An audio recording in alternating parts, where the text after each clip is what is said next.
In the latest of many setbacks to Australia's ambition for a clean energy future, the Victorian government has scrapped its target of a 20% cut to greenhouse gas emissions by 2020.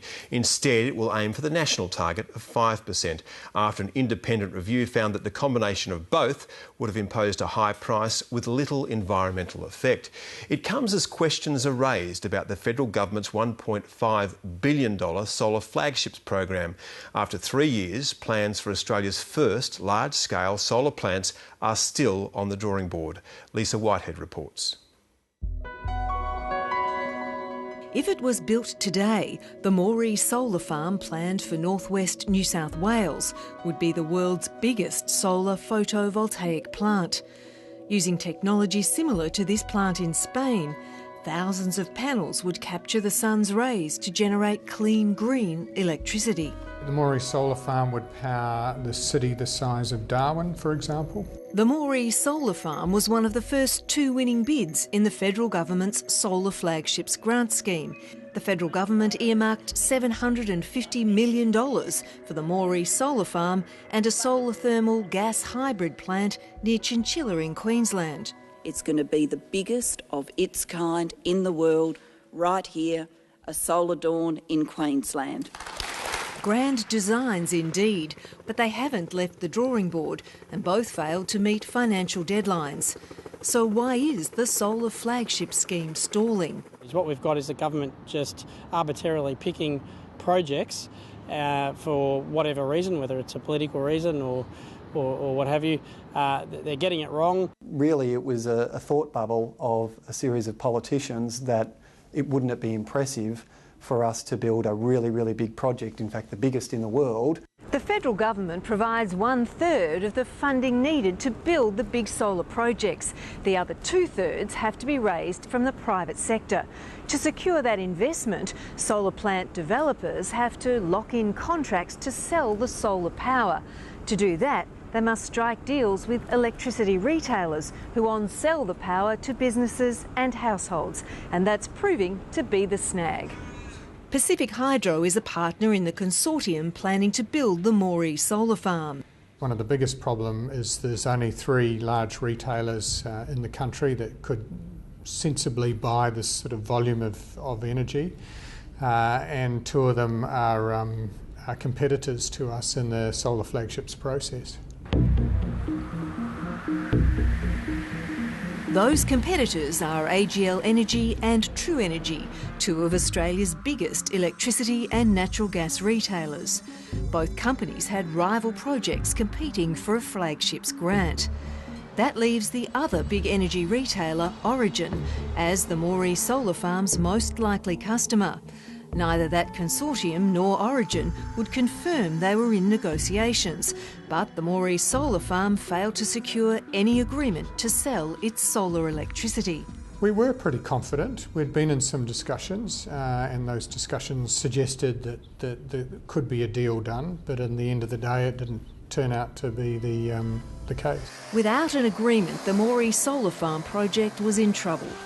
It missed a financial deadline and a major partner withdrew from the consortium. The price of solar PV panels also plunged worldwide, bringing down the cost of installation. That prompted the federal government to reopen the tender process for the $306 million Flagships grant. AGL Energy and True Energy both resubmitted their bids with rival projects, as did another developer, Infigen Suntech. The Moree Solar Farm Consortium, led by Pacific Hydro, also put in a revised bid, but that consortium still faces the same hurdles. It will be incredibly difficult for Pacific Hydro to get their project up because they do have a challenge that really they're in competition with a number of retailers who will be able to bring a secure contract for purchase of the electricity, and that is the fundamental driver of being able to obtain bank financing. They're stuck between a rock and a hard place, and we're seeing now Pacific Hydro's approach. They're planning to launch their own retail product, which costs millions of dollars to set that up, and it's not the core of their business, obviously, but they have to do that. AGL, True Energy and Origin declined requests for interviews. Critics of the flagship scheme say the companies have an unfair advantage in the tender process. What the retailers will say back, which is also a fair comment, is they take on all of the risk associated with the electricity price and with government policy related to the renewable energy certificate price. And so they say, well, we're taking on all the risk. Why shouldn't we take on the opportunity of the gain from these projects? The Solar Dawn consortium in Queensland is still negotiating to secure a customer for its thermal solar power. Energy Minister Martin Ferguson says the projects are commercially complex and the grant scheme is about helping lessen the risk for companies building big solar plants. That's what we're about. It's not about the operation of the retail market, it's about testing technology, on-grid, solar baseload power. You can't buy this off the shelf. You've actually got to take a risk from a government perspective to try and reduce the cost of program delivery by putting grants on the table to assist in the funding of the projects. But the operation of the retail market has come under the spotlight. The three big retailers don't only sell energy to consumers, they also own coal and gas-fired power plants, natural gas reserves, coal seam gas projects, the poles and wires used in transmission, and other renewable energy ventures. The head of Energy and Resources recently revealed his department was scrutinising the retailer's market dominance. These companies basically can frustrate the establishment of solar, and since some of them have a much higher investment in gas than in solar, that they can make strategic decisions about the future of the industries. Are we ending up with the Coles and Woolworths of the energy sector? Very conscious of the issue you're raising. We're thinking about it and studying it very closely.